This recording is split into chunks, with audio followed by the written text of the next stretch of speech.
Greetings, everybody.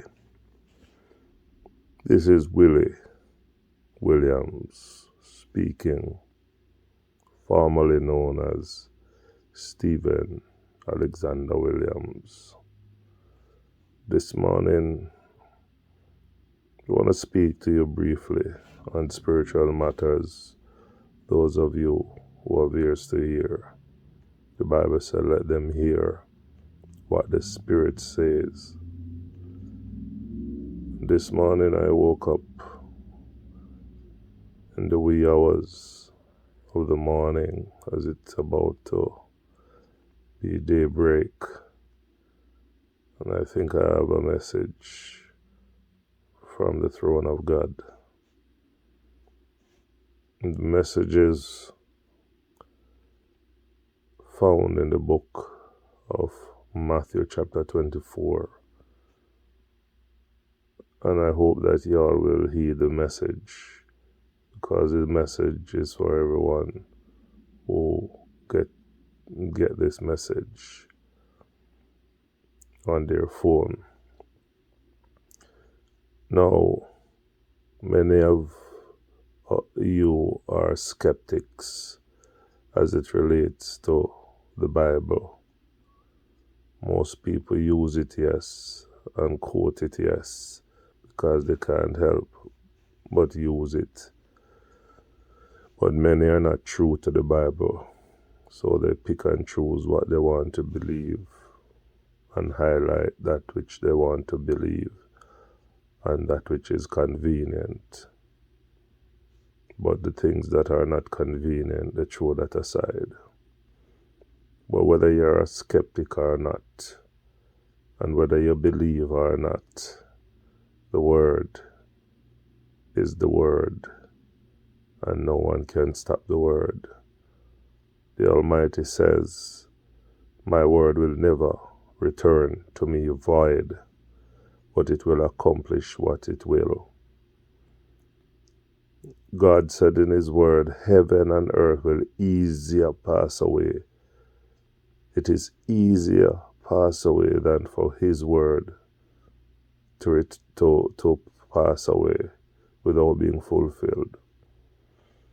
Now, in His Word, Matthew 24, I'm not looking in my Bible right now, but you can find it in Matthew 24. I don't know the exact verse because I'm in the dark and I'm doing this video laying on my pillow. The disciples, it is written, came to ask Jesus Christ, Yeshua. The disciples ask, what will be the signs of your coming, your return? Because remember, He promised in John 14 that He's going to go, but He will come again the second time. So they wanted to know what will be the signs of His coming.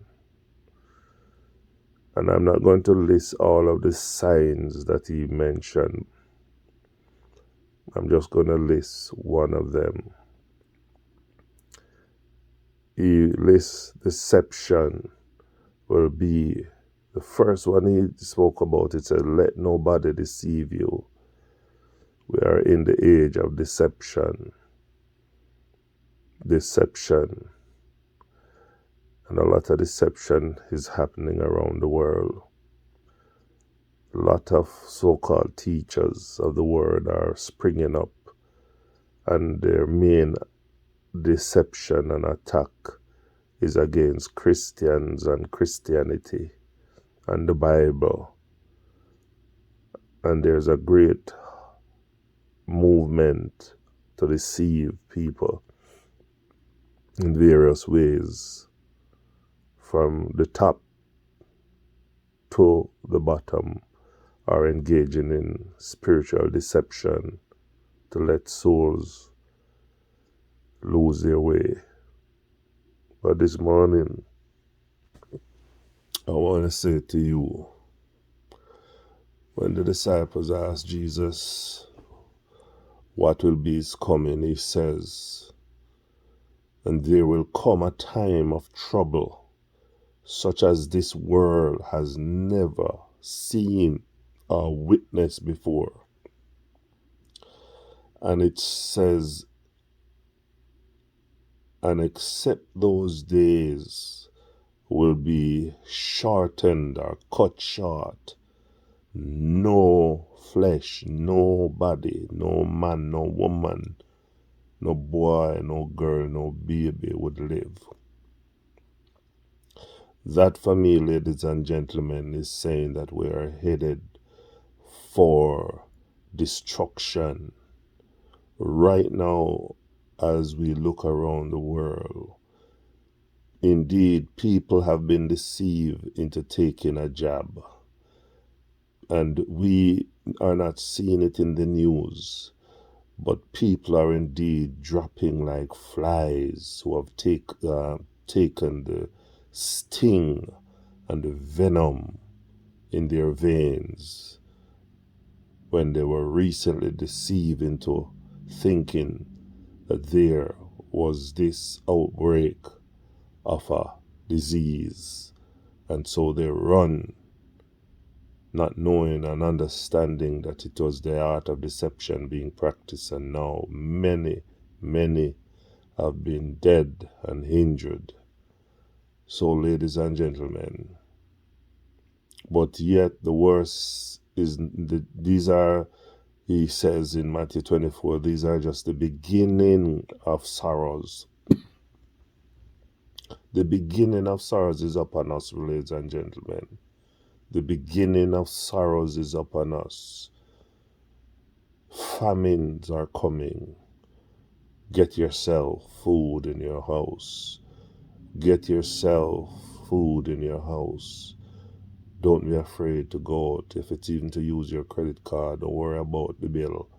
The bill will take care of itself. Use that credit card and stock up with food, because the famine is on its way. I visited the supermarket in the United States at Walmart. Many shelves were empty. I hear that farmers are being paid not to farm. Imagine you have to go out there and work hard to farm to get a return on your investment, and somebody just give you that return and double it, triple it, without you lifting a straw. That is what is happening based on what I've been told.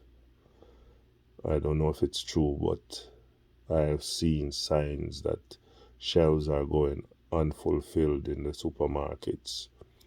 The next thing, the book of Revelation talk about, there will come a time when nobody will be able to do commerce, buying or selling, except they receive what is known as the mark of the beast. The stage is being set for that right now. If you go to certain banks all over, you may not see a teller in that bank, but you have a card that you have to enter the bank with to get your money out, because there's nobody.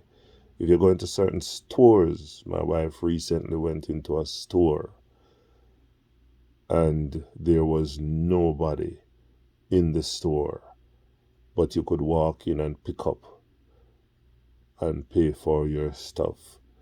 But soon the cash will, so there'll be no more cash. There'll be a cashless society. Cash is becoming a thing of the past. People have arrived at airports and there's no interaction with any human beings. You have a QR code. You just scan your documents, your passport or your vaccine passport, and you're gone. So the stage is right now being set. As a matter of fact, the stage is not being set. The stage is already set. So it's just a matter of time before it has been totally eradicated from us in terms of the monetary system that we know those will be a thing of the past. But I don't want to talk to you just about those things and scare you. I'm not trying to scare anyone. I'm trying to say this spiritual aspect many of us are neglecting. Many of us are concerned with what is happening. Well, before I even get into that, when Jesus talks about the time of troubles that will destroy all humanity and bring us to the brink of annihilation, when him say if there is no intervention, no flesh would be saved. Storm clouds are gathering like when there's supposed to be a storm. It just doesn't come just like that. You hear the warnings, people see the clouds being formed, and then the storm breaks. Well, the storm is about to break upon this world in terms of war, and possibly nuclear war. You have seen and heard that there's war between Russia and Ukraine. But that is not true. It's not just Russia and Ukraine.